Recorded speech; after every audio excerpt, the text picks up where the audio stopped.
जय हिंद दोस्तों। देखो, नौवां टॉपिक है हमारा पुष्यभूति वंश या वर्धन वंश। पुष्यभूति वंश के संस्थापक कौन थे? पुष्यभूति ही था। इसके बाद आता है इसी का बेटा आता है कौन? प्रभाकर। कौन? पूरा कहानी बता रहे हैं। प्रभाकर वर्धन। प्रभाकर वर्धन के 3 संतान थे। अब इन 3 संतानों के बारे में और मैं 3 एक और भी नाम बता रहा हूँ। अब पूरा कहानी आपको समझा देता हूँ ना, पूरा इस वंश का ही पूरा कहानी इसी समझा दूंगा, देखना। प्रभाकर वर्धन किसके संतान था? पुष्यभूति का। प्रभाकर वर्धन के कितने संतान हुए? 3 थे। कौन कौन से? एक था राजवर्धन, राज याद रखिएगा। एक था हर्षवर्धन, तो आप हर्ष से याद कीजिएगा, ठीक है। लिख नहीं पाता हूँ सही से, मैं बता रहा हूँ। एक होता है राजश्री, वो सुविधा नहीं है ना, किंतु राशि। अब देखो 3 नाम और बता रहा हूँ। एक था गृहवर्मन,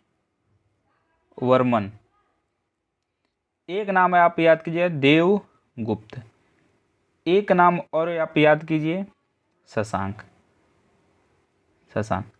अब इन सभी के बारे में बता। देखो, राजवर्धन और हर्षवर्धन, राजश्री, ये तीनों प्रभाकर वर्धन के संतान थे। राजश्री का शादी होता है गृहवर्मन से, ठीक है। इनका शादी किससे होता है? इससे। देवगुप्त जो था वो मालवा का शासक था। ये देवगुप्त इसकी हत्या कर देता है। किसकी? गृहवर्मन का, इसकी हत्या कर देता है। और देवगुप्त इस राजश्री का भी हत्या करना चाहता था, पर ये राजश्री जंगल की ओर भाग जाती है, ये बच के निकल जाती है। अब बचा कौन? ये मर गया किरदार में। राजश्री किधर? जंगल की तरफ भाग गई। जो राजवर्धन था, राजवर्धन देवगुप्त का हत्या कर देता है। किसका? हत्या कर देता है। तो देवगुप्त भी समाप्त हो गया। देवगुप्त को किसने मारा? राजवर्धन ने मारा। राजवर्धन को शशांक ने मार दिया था। शशांक कौन था? तो गौड़ यानी कि बंगाल का एक शासक था शशांक, इसने राजवर्धन को मार दिया था। अब बचा कौन इसमें? एक शशांक बचा और एक हर्ष बचा, हर्षवर्धन बचा और राजश्री बचा। तो हर्षवर्धन जो था वो शशांक को मार दिया था। अब हर्षवर्धन के पास 2 चुनौती रहता है। एक कि राजश्री का पता लगाना, और जो सम्राट था, जो साम्राज्य है उसको संभालना है, क्योंकि पूरा साम्राज्य में पूरा हिल चुका था। अब देखो, राजवर्धन, हर्षवर्धन और राजश्री का शादी होता है गृहवर्मन से। गृहवर्मन को कौन मार देता है? तो देवगुप्त मार देता है। देवगुप्त कौन था? मालवा का एक शासक था देवगुप्त, इसने गृहवर्मन को मार देता है। देवगुप्त को किसने मारा था? राजवर्धन ने मार देता है। राजवर्धन को किसने मारा था? शशांक ने मार देता है। शशांक को किसने मारा था? हर्षवर्धन ने मार देता है। हर्षवर्धन के सामने 2 चुनौती, कौन कौन से? एक राजश्री का पता लगाना, एक अपने साम्राज्य को संभालना। अब देखो, अब कौन बचता है? केवल हर्षवर्धन। हर्षवर्धन एक बौद्ध भिक्षुक थे ना, बौद्ध भिक्षुक, एक उनका नाम था कौन, मतलब दिवाकर नामक एक बौद्ध भिक्षुक थे, जो बौद्ध धर्म के थे। बौद्ध भिक्षुक थे। कौन था? दिवाकर नामक एक व्यक्ति था, बौद्ध भिक्षुक था। इन्हीं के सहयोग से ना राजश्री का पता लगा दिया जाता है। किसका? राजश्री को पता लगा देता था। तो हर्षवर्धन बौद्ध भिक्षुक जो दिवाकर के सहयोग से राजश्री का पता लगा लेता है। फिर इसके बाद इन्होंने अपना क्या करते हैं कि राजधानी किसको बनाता है? राजवर्धन अपना कन्नौज को अपना राजधानी बना लेता है। अब कौन बचता है? राजवर्धन। राजवर्धन के बारे में हम आपको पूरा बताते हैं, देखना फिर से। सॉरी, राजवर्धन नहीं, हर्षवर्धन, सॉरी, हर्षवर्धन अपनी राजधानी क्या बनाता है? कन्नौज को। ये साहित्य प्रेमी था। ये 3 पुस्तकों की रचना किया था। कौन कौन से? एक नागानंद, एक रत्नावली, एक प्रियदर्शिका, ठीक है। इसी के दरबारी कवि एक थे बाणभट्ट थे। बाणभट्ट ने 2 पुस्तक की रचना किया था। कौन कौन से? एक कादम्बनी, एक हर्षचरित, ठीक। अगला टॉपिक, दरबारी कवि कौन था? बाणभट्ट, जिन्होंने 2 पुस्तकों की रचना किए थे। कौन? कादम्बनी और हर्षचरित। इसी के समय पे एक चीनी यात्री आया था वेनसांग। कौन? वेनसांग ने कौन सी पुस्तक रचना की थी? CU की। हर्षवर्धन ने ही कुंभ मेला का प्रारंभ करवाया था। हर्षवर्धन की मृत्यु कब होता है? 647 ईस्वी में इसकी मृत्यु हो जाता है। अब पूरा कहानी आपको समझ में आ गया, फिर से बता दे रहा हूँ भाई। देखो, पुष्यभूति वंश का संस्थापक पुष्यभूति के बाद कौन आता है? प्रभाकर के 3 संतान, एक था राजवर्धन, हर्षवर्धन और राजश्री। राजश्री का शादी होता है किससे? ग्रीवर्मन से।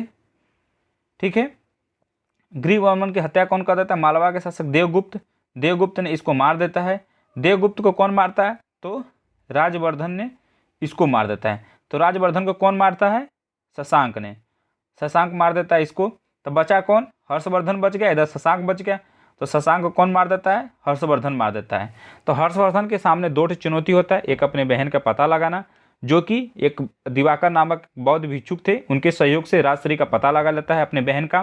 ठीक है, और अपना साम्राज्य को संभालना, अपनी राजधानी बना देता है कन्नौज को, तो वहीं पर अपनी बहन को ही गद्दी पर बैठा देता है। हर्षवर्धन एक साहित्य प्रेमी था, उन्होंने 3 पुस्तकों का रचना किया था। कौन कौन से? एक नागानंद, रत्नावली और प्रियदर्शिका। हर्षवर्धन के दरबारी कवि कौन थे? बाणभट्ट थे। बाणभट्ट 2 पुस्तकों का रचना किया था। कौन? एक कादम्बनी, एक हर्षचरित। इसी के समय पे वेनसांग आया था भारत में, तो उन्होंने लिखा था सीयूकी। हर्षवर्धन के समय में ही कुंभ मेला का प्रारंभ इसने करवाया था। हर्षवर्धन की मृत्यु 647 ईस्वी में इसका मृत्यु हुआ था। पूरा कहानी समझ में आ गया। अब देखो, इसको पढ़ने में कितना मजा आएगा ना। स्टार्ट करते हैं अब हम लोग। पुष्यभूति वंश की संस्थापना किसने किया था? पुष्यभूति वर्धन ने किया था। पुष्यभूति वंश का सबसे प्रतापी राजा कौन था? हर्षवर्धन, यही बची गया था। हर्षवर्धन के समय में कौन सा चीनी तीर्थयात्री भारत आया था? तो वेनसांग, इसने ही लिखा था सीयूकी। चालुक्य राजा पुलकेशी द्वितीय को किसने पराजित किया था? नरसिंह वर्मन ने करवाया था। किस व्यक्ति को द्वितीय अशोक कहा जाता था? तो हर्षवर्धन को। बाणभट्ट किस सम्राट के राज दरबारी कवि थे? तो हर्षवर्धन के ही राज दरबारी कवि थे ना। 2 पुस्तकें लिखे थे, कादम्बनी और हर्षचरित। बाणभट्ट किस, देखो ये तो हम लोग देख ही लेता। वेनसांग भारत में लगभग कितने साल रहा? 14 साल रहा था। कुंभ मेला को प्रारंभ करने का श्रेय किसे दिया जाता था? हर्षवर्धन को दिया जाता है। नर्मदा नदी पर सम्राट हर्ष के दक्षिणवर्ती आक्रमण को रोका किसने? पुलकेशी द्वितीय ने। चालुक्य शासक पुलकेशी द्वितीय ने किस नदी के किनारे हर्षवर्धन को परास्त किया था? नर्मदा नदी के तट पर इसको परास्त किया था। हर्ष के शासनकाल में उत्तर भारत का सबसे महत्वपूर्ण शहर कौन सा था? कन्नौज। हर्षवर्धन ने अपनी राजधानी किसको बनाया था? कन्नौज को ही बनाया था। हर्ष की आत्मकथा किसने लिखी थी? तो बाणभट्ट ने लिखा था, वही हर्षचरित। हर्षवर्धन अपनी धार्मिक सभा कहाँ किया करता था? तो प्रयाग में किया करता था। वर्धन वंश की राजधानी थानेश्वर किस प्रदेश में स्थित था? तो हरियाणा। वर्धन वंश जो पुष्यभूति था, वो अपना राजधानी कहाँ बनाया था? थानेश्वर, जो कि हरियाणा राज्य में स्थित है। हर्षवर्धन ने 606 ईस्वी में हर्ष संवत की स्थापना किस उपलक्ष्य में की थी? अपने राज्यारोहण के उपलक्ष्य में। वेनसांग की भारत में यात्रा के समय सूती कपड़ों के उत्पादन के लिए सबसे प्रसिद्ध नगर कौन सा था? मथुरा था। कवि बाणभट्ट निवासी थे थानेश्वर का। थानेश्वर हरियाणा। नागानंद का रचनाकार कौन था? हर्षवर्धन था। हर्षवर्धन एक साहित्य प्रेमी था, 3 पुस्तक लिखा था। कौन सा? एक नागानंद, एक रत्नावली, एक प्रियदर्शिका। सम्राट हर्षवर्धन ने 2 महान धार्मिक सम्मेलन का आयोजन करवाया था, एक कन्नौज व प्रयाग में करवाया था। नागानंद, रत्नावली और प्रियदर्शिका नाटकों के नाटककार कौन थे? हर्षवर्धन थे।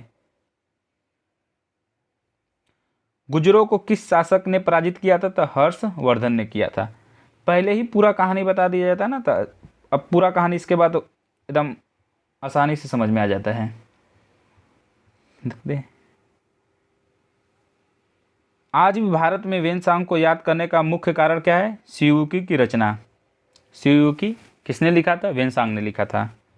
वेनसांग ने किसे शिलादित्य कहा था? हर्षवर्धन को कहा था। गुप्त वंश के ह्रास के पश्चात उत्तर भारत में भाग का पुनर्गठन किसने किया था? हर्षवर्धन ने किया था ना। इसको कहा जाता है भारत का अंतिम हिंदू सम्राट माना जाता था। बंगाल का कौन सा शासक हर्ष का समकालीन था? शशांक। ये शशांक कौन था? शशांक ने किसकी हत्या किया था? हर्षवर्धन के भाई का हत्या किया था, राजवर्धन का। ठीक है। और शशांक अब इसको किसने मारा था? हर्षवर्धन ने मारा था। सारे इनका हमारे भाई का मरबे तो हम तो कुछ छोड़ो, बदला होला। सबका बदला ले लेता है, अपने बहन का बदला ले लेता है, अपने बहन के सुहाग का बदला ले लेता है, अपने भाई का बदला ले लेता है। कौन? हर्षवर्धन। हर्षचरित किसके द्वारा लिखी गई थी? बाणभट्ट के द्वारा लिखी गई थी। एक चालुक्य अभिलेख के तिथि अंकन में शक संवत का वर्ष 556 दिया हुआ, इसका तुल्य वर्ष है 634। शक संवत का प्रचलन कुषाण वंशी शासक कनिष्क ने 78 ईस्वी में किया था। यदि शक संवत में 556 अंकित है तो ये ईस्वी सन में 556 प्लस 78 634 ईस्वी होगा, प्लस 78 जोड़ गया है। शक संवत का प्रारंभ कब किया गया था? 78 ईस्वी में किया गया था। हर्ष के समय की सूचनाएं किसकी पुस्तक में निहित है? कल्हड़ की। सम्राट हर्ष ने अपनी राजधानी थानेश्वर से कहाँ स्थानांतरित किया था? कन्नौज किया था। थानेश्वर कौन बनाया था? पुष्यभूति ने बनाया था, पर हर्षवर्धन आ गया था तो वो अपना ले गया था कन्नौज। उत्तर प्रदेश में स्थित वह स्थान जहाँ हर्षवर्धन ने बौद्ध महासम्मेलन का आयोजन किया था तो प्रयाग में किया था। नर्मदा नदी पर सम्राट हर्ष के दक्षिणावर्ती आगमन को रोका किसने? पुलकेशी द्वितीय ने रोका था। कौशे शब्द का प्रयोग किया जाता था रेशम के लिए। चीनी लेखक भारत का उल्लेख किस नाम से करते थे? ई नत्तू। नालंदा विश्वविद्यालय के विनाश का कारण कौन था? मुसलमान थे। नालंदा विश्वविद्यालय के विनाश का कारण कौन था? मुसलमान थे।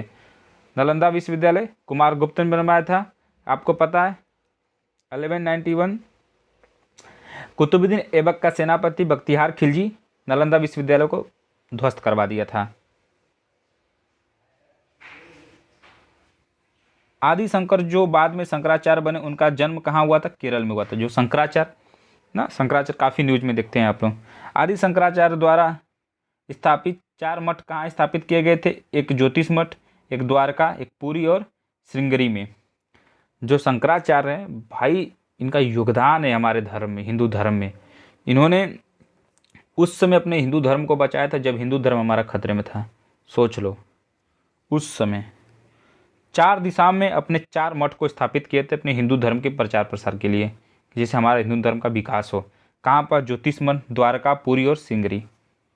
इन्हीं लोगों का पूरा है मठ है, शंकराचार्य का है। अब पूछते हैं सब क्या किए हैं। अब देखो 10वां टॉपिक है हमारा प्राचीन इतिहास का विविध। वो अलग से वीडियो में देख लेंगे, ज़्यादा बड़ा भी तो नहीं होगा, देख लेते हैं। अरे यार कहाँ गया, कहाँ कितना होगा? बस यही इतना थोड़ा सही, उसको अलग ही वीडियो में देख लेंगे, निपटा देंगे। ठीक है। जय हिंद।